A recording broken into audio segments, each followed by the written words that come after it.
राष्ट्रवादी काँग्रेस शरदचंद्र पवार पक्षाचे आमदार जितेंद्र आव्हाड सध्या बीडमध्ये दाखल झालेले आहेत आणि बीडमध्ये ते आता सरपंच संतोष देशमुख यांच्या हत्ये प्रकरणाला न्याय मिळवून देण्याच्या संपूर्ण आंदोलनामध्ये सहभागी होतील आणि जितेंद्र आव्हाडांशी आपण बातचीत करणार आहोत। खरं तर आंदोलन होतंय, अंजली दमानिया ठिय्या आंदोलन करतात जिल्हाधिकारी कार्यालयाच्या बाहेर। नाही असं आहे की त्या काय करतात मला काय माहीत नाही। मला जे काम करायचं आहे त्याच्यासाठी मी आलो आहे। मला उभ्या महाराष्ट्राला दाखवायचं की बीडमध्ये नेमकं घडतंय काय, बीडमध्ये नेमकं घडतंय काय।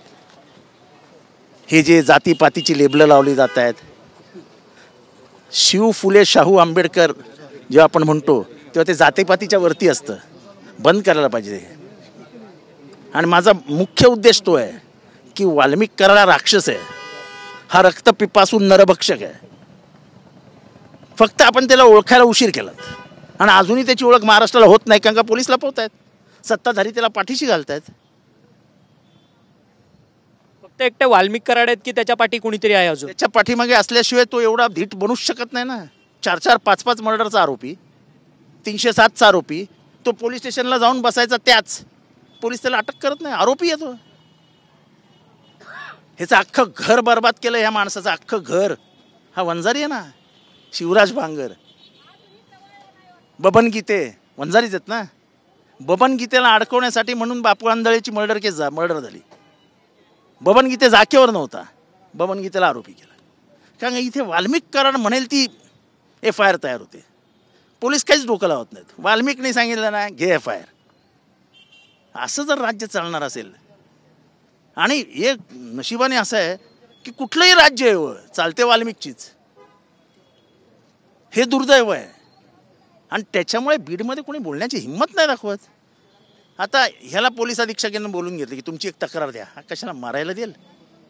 100 वेळा जाऊन पोलिसांकडे, पोलिसांनी कधी याची दखलच घेतली नाही। ह्याचं अर्ध आयुष्य हायकोर्टात जातं, एक केस पडली चालला हायकोर्टात, हायकोर्ट जामीन देतं, पण पोलीस मात्र केस रजिस्टर करतात। ज्या अर्थी हायकोर्ट जामीन देतं त्या अर्थी केसमध्ये काही दम नाही, खालचं कोर्टही देत नाही। मला कोर्टाबद्दल काही बोलायचं नाही, काय चालू आहे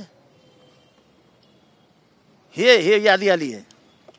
बापू आंधळे मर्डर, किशोर फोर्ड मर्डर, काका Garje murder, contractor Munde murder, हे हे हे हे हे 5 मर्डर आहेत, सगळे वंजारी आहेत।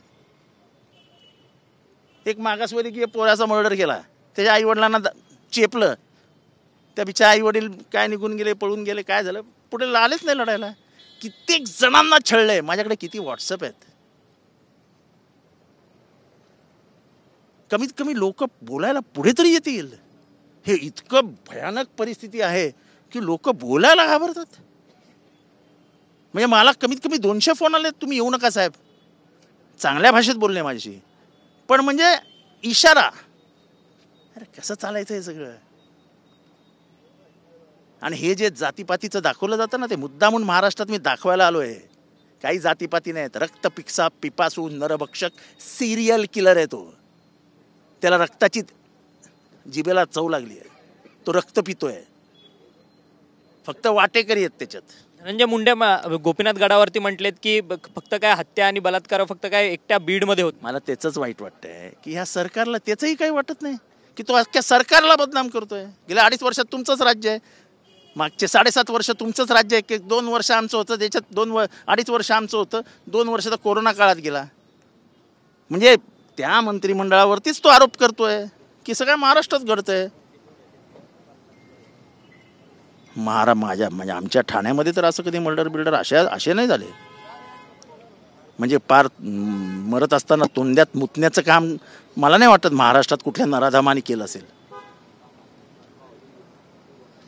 बदलापूरमध्ये झालं, आम्ही उभे राहिलो ना बदलापूरमध्ये,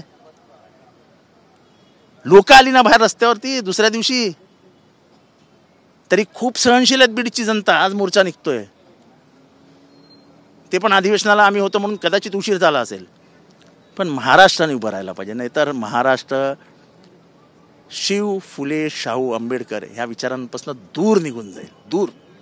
हा रामन राघव जर ठेचला नाही तर अनेक जिल्ह्यांमध्ये अनेक रामन राघव पैदा होतील। बजरंग बाप्पा सोनवणे म्हणतात की जर वाल्मिक कराडावर कारवाई झाली नाही तर ठिय्या आंदोलनाला बसेल, त्याला तुमचाही देखील प्रतिसाद असेल?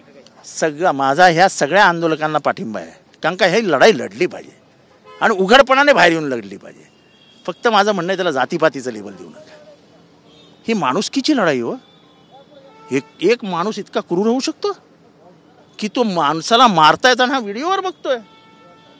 हां आता असं मारा, हे काय काय म्हणजे काय चालू आहे? आपण इतकं खाली गेलो महाराष्ट्र की आपल्या वेदना संवेदनाच मिळून गेल्यात. हे सगळं ऐकून आपल्याला राग येत नाही. त्याच्या पोरीने हंबरडा फोडला संतोषच्या, आपल्याला काही वाटलं नाही. आपली पोरगी असती तर त्या जागी आज त्याच्या विधवा पत्नीकडे बघून तिच्या कपाळावर नसलेलं कुंकू बघून आपल्याला काहीच वाटणार नाही. जर नसेल वाटणार तर माणूस म्हणून आपण जगण्याच्या लायकीचे राहिलेलो नाहीत. महाराष्ट्रात आता फक्त जनावरं राहिली आहेत. खरं तर धन्यवाद. आमच्याशी बातचीत केली. हे होते शरदचंद्र पवार राष्ट्रवादी काँग्रेस पक्षाचे आमदार जितेंद्र आव्हाड. जितेंद्र आव्हाडांनी सगळ्या या बीडमध्ये त्यांचं आगमन झालेलं आहे. थोड्याच वेळात ते संपूर्ण आंदोलनात जे आहेत ते सहभागी होतील आणि आंदोलनात सहभागी होऊन या सगळ्या संदर्भात सरपंच देशमुख हत्या प्रकरणामध्ये न्याय मिळवून देण्यासाठी आज संपूर्ण आंदोलन जे आहे ते सर्वपक्षीय आंदोलनाचं आयोजन करण्यात आलं. त्यामुळे खरंच वाल्मिक कराड यांना अटक होते की नाही, त्यांच्यावरती कोणती कारवाई होती का पोलिसांची, हे देखील आगामी काळात पाहणं महत्त्वाचं ठरणार आहे. व्हिडिओ जर्नलिस्ट कमलेश डोंगरेसह अक्षय मंगणी, TV9 मराठी, बीड.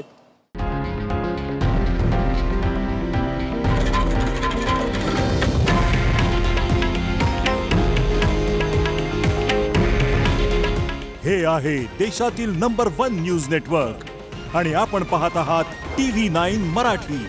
काळजी तुमची, हित महाराष्ट्राचं.